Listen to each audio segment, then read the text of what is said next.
welcome back to BolderNotColder, and once again we do have Pastor Robert Lewis with us, and we're going to be talking a little bit about the Antichrist, because I have some relatives that said that the Antichrist is not a human, okay, it's just, well, it is spiritual too, but then some people say the Antichrist, some people say it's Trump, some people say they've got all different characters. So what do you think about the Antichrist?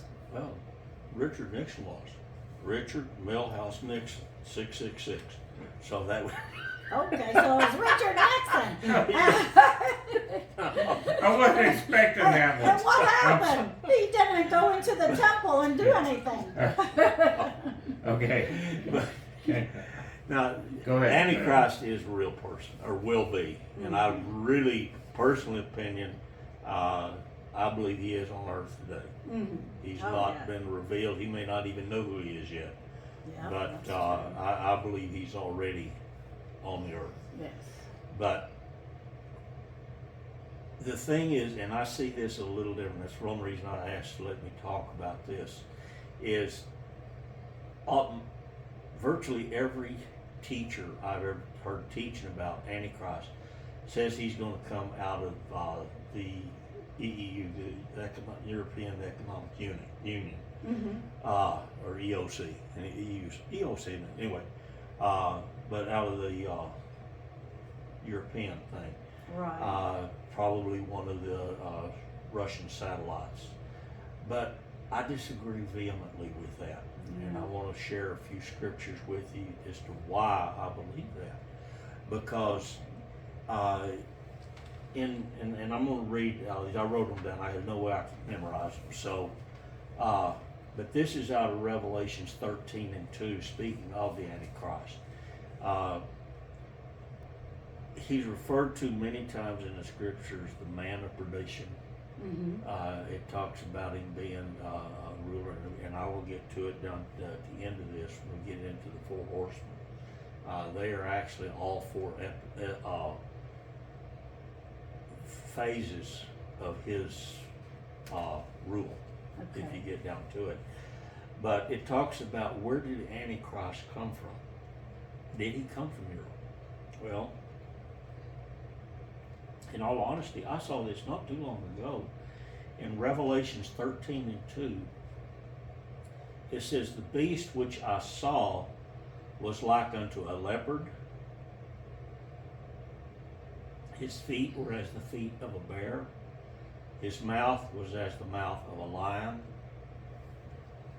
And the dragon, that's Satan, he's identified in Revelation as the dragon.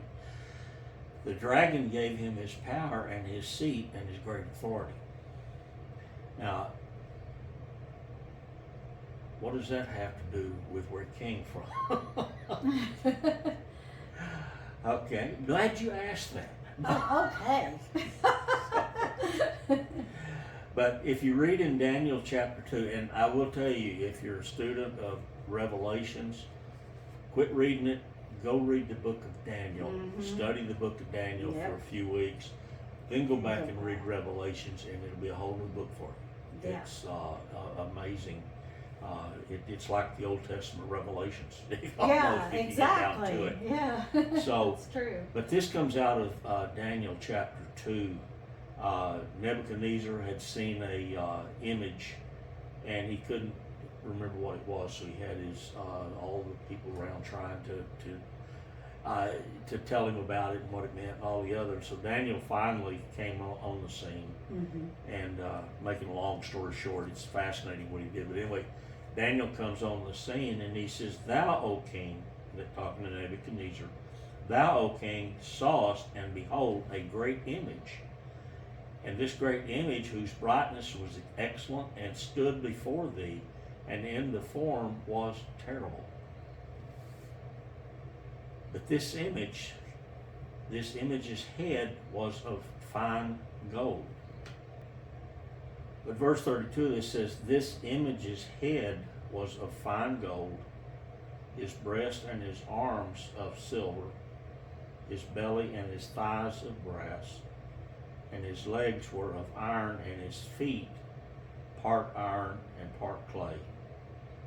And then he says, as an addendum on it, he says, thou art the head of gold. In other words, this starts today. That's what he was telling you. You are the head of gold. This isn't some image 10,000 years from now. Hey, excuse me, O King, thou great Nebuchadnezzar. you are the head of gold. In other words, that starts the end time prophecies in this whole book. But he says, thou art the head of gold. Now, if I jump ahead up through Daniel to Daniel chapter 7 verse 4, excuse me, it's a vision that Daniel saw, and he said the first was like a lion, and it had wings. Now, in antiquities, you can see the logo, I guess you'd call it, or the symbol of the Babylonian Empire was a lion with wings. Ooh, okay. The first was a lion, and it had an eagle's wings, i.e., the first was Babylon. Geographically speaking, this is all geographical evidence here. Right. The first was a lion and had eagle's wings, and I beheld till the wings thereof were plucked, and it was lifted up from the earth and made to stand up on the feet as a man, and a man's heart was given unto it. Okay, what he's saying is this is an image of Antichrist, because he's talking about how this beast that came up out of it, but he says the beast had the wings plucked off, it transformed into a man. Oh. And that's what he's talking. So we're talking Antichrist here. And I beheld till the wings were plucked, and was lifted up from the earth, and stand on the feet as a man, and a man's heart was given unto it. And behold, another beast, second like a bear. It raised itself up on one side. It had 3 ribs in its mouth of it, and between the teeth of it, they say thus unto it, arise, devour much flesh. Verse 6, after this I beheld, and lo, another like a leopard, which had upon its back 4 wings of a fowl, and the beast also had 4 heads, and dominion was given over it. Now this, symbolically, to go back to them, the lion was Babylon. Okay. The bear was the Medo-Persian Empire. Persian The Empire. leopard was oh boy, I hate it when my brain shuts down on me.